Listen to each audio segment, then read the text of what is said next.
What's going on, guys? Your boy Fluff here. Today we're going to give you an updated guide on the CorpseMancer. As you guys know, that is the corpse explosion build.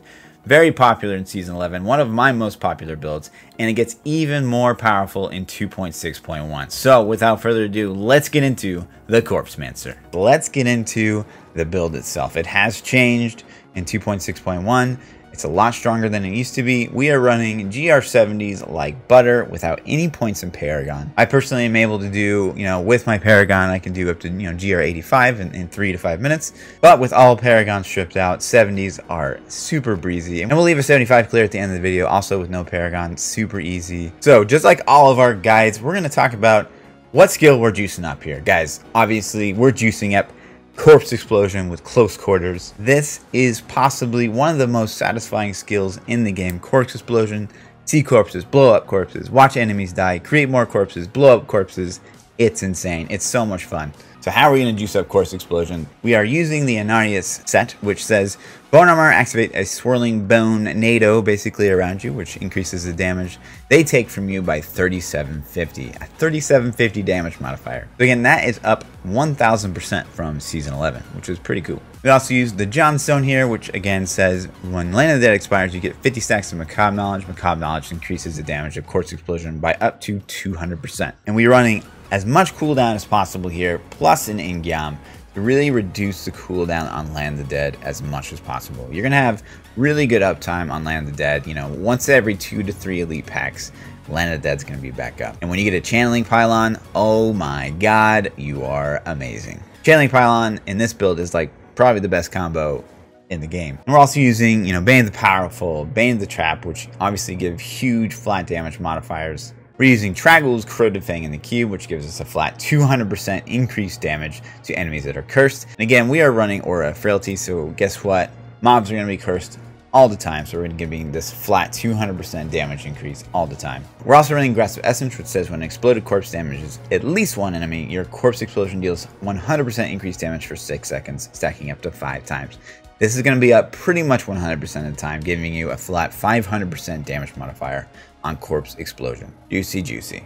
And of course, what build would be complete without the Crispin sentence, which says you deal 100% increased damage to enemies that are slowed and triple this damage against enemies afflicted by other and control impairing effects. But we're always going to be up in the mob's drill, which will proc Bane of the Trap, which says gain an aura that reduces the movement speed of enemies within 15 yards by 30%. Then, of course, we're running Bone Armor with Dislocation, which will stun enemies, which will proc the triple damage bonus. Not to mention, Land of the Dead. Whenever Land of the Dead goes off, everything's frozen, so that will also proc the triple bonus. Now, as far as other skills, again, we're using Aura of Frailty because not only by itself is it quite awesome, it basically just kills enemies at 50% health, but we also need it because we are using Dainty's Binding in our belt slot, which now in 261 says you gain 50% damage reduction when there's an enemy afflicted by any of your curses. And guess what? That's a curse. So that's amazing. It's not something we have to cast. It's just up all the time, which is great because having to cast a curse will slow you down. We're using Blood Rush with Molting. Why Molting? Because it is really nice being able to have that on-demand corpse that you can blow up whenever you want. Maybe you just need that one last corpse to kill and leave. Or maybe you're in the middle of a giant pack and you can stun them all with your Bone Armor, just make one corpse and blow them up. And that's usually enough, especially for trash, to just annihilate the screen. We are using Command Golem with Flesh Golem because basically his active effect will make him plop down, generate 8 corpses for you, which you can then use to blow up, which is awesome, awesome. In between the Golem Skin Breaches, which will reduce the cooldown by up to 25 seconds, plus in-geom, this thing's going to come back so fast. You can see even without in-geom, the cooldown is quite fast. So with knock 10 seconds off of that, that's really, really powerful. We are using Land of the Dead, of course. OP skill, so good. Freezes the whole screen, procs triple bonus Crisby, lets us just spam Corpse Explosion without even needing a corpse. You can just become like an explosive blast wizard, but with Corpse Explosion. It's so awesome with this build. And then, of course, we're using Bone Armor with Dislocation. This is really nice, not only for the raw mitigation that it gives you, but it'll also give you an on-demand stun, which will give you an on-demand proc of the triple damage from Crispin's sentence. So basically, the procedure outside of Land of the Dead is you're going to fly in your golem, you're going to stun the enemies, and then you're going to blow them up. So you're going to get crazy amounts of damage. You're going to have crazy amount of corpses to kill those elites. It's really, really strong. For passives, Fueled by Death, really, really good. They finally fixed it, which says consuming a corpse increases your movement speed by 3% for 5 seconds, stacking up to 10 times. We're basically going to have like 30% movement speed 100% of the time. We're using standalone. Again, we're only using one pet. We're only going to lose 10% mitigation here, so we're going to get 90% armor increase, which is still really strong. We're going to use Commander of the Risen Dead to decrease the cooldown on our command golem even more. So we have Commander of the Risen Dead, we have the Golem Skin Breaches, we have in-geom, plus insanely high CDR. This thing comes back ultra fast. Then again, for that last passive, Spreading Malediction will give you raw damage. Final Service will, maybe prevent you from dying and losing those pools of reflection, which can be really important. Rigor Mortis will decrease the damage that mobs do to you. Blood is Power can be really nice to bring back Land of the Dead, and you're proccing it by yourself using Blood Rush. Or you could even use, Life from Death. We are consuming corpses like non-stop here. So now, as far as mitigation, we're really quite tough, especially in 2.6.1. One of the biggest complaints we got last season, it felt quite squishy, which it kind of did if you didn't have enough damage. But that's been pretty much solved in 2.6.1. We do have basically a whole nother layer of damage mitigation. So we get the 4-piece bonus from Anarius, which says bone armor and grants an additional 2% damage reduction per enemy hit, which is really strong. Bone armor itself gives damage mitigation. We have Dainty's Binding, which will give us a flat 50% damage mitigation. We're using Unity, which again will give us another 50% damage reduction. And we're using Golem Skin Breaches, which gives us another 30% damage reduction. So all in all, again, this feels quite tanky. Now, again, if you're in a group, you can't run Unity because it doesn't work in a group. You can drop Unity, wear Ring of Royal Grandeur, and put Wisdom of Kalan back in the cube, just like we did before 2.6.1. Other things to note here, again, guys, we are using an in-geom. This is basically an elite killing build.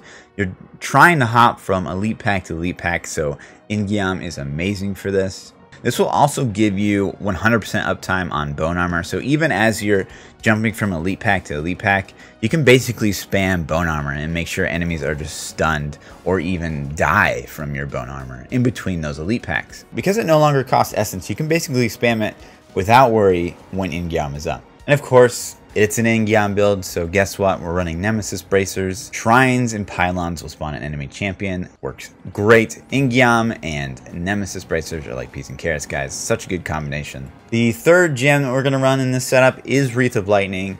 It's really quite strong in the setup because, again, the way Anarius 6-piece reads is increases the damage of the Necro. It doesn't say increases the damage of Necro skills or anything like that. So this 3600% damage modifier, which it's rank 94, will get directly buffed by this 3750 from the Necro Anarius 6-piece. Plus, it has the added effect of giving you 25% increased movement speed, which is, again, really nice. You could also run, maybe a dot gem like Pain Enhancer or Toxin instead of maybe Band of Powerful. But again, we're kind of an elite sniper in this build, so more elite damage is really helpful.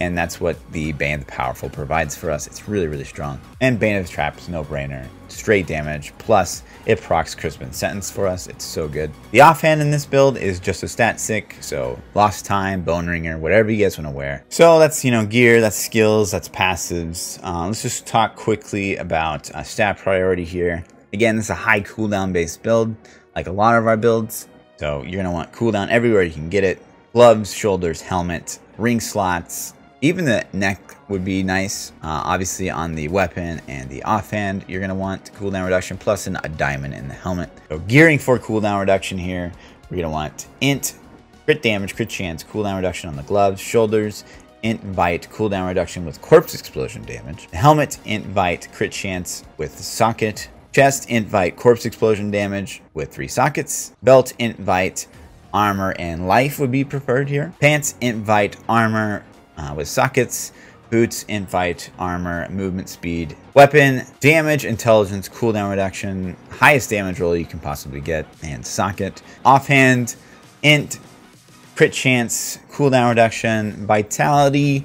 If you think you can survive without it, you can get corpse explosion damage here, which can be quite nice. But 1000 vitality on an ancient offhand is really, really nice. Nemesis Bracers, poison, int, bite, crit chance, Johnstone, You know, crit damage, crit chance, and socket, those are the important 3. You can go int, you can go poison damage, and you can go cooldown reduction. On the rings, you want to try to get the dream roll. You can't get the dream roll on the Crispin sentence, unfortunately, because they made it roll attack speed, which please fix that, Blizzard. Basically, you would want crit damage, crit chance, cooldown reduction. You can't really get that on the Crispy.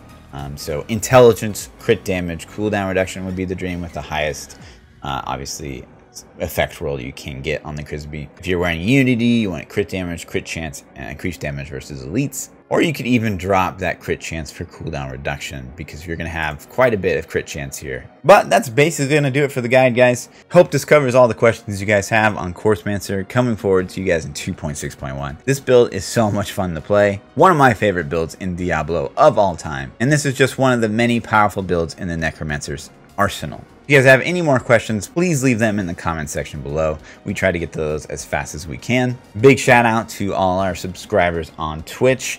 Supporters on Twitch, we love you guys. That's going to do it for the video. Again, we're going to leave a 75 clear at the end of the video. It's with all the intelligence paragon removed. Super easy 75. But as always, like, subscribe, come over to Twitch, ask your questions. We love you guys. Peace out.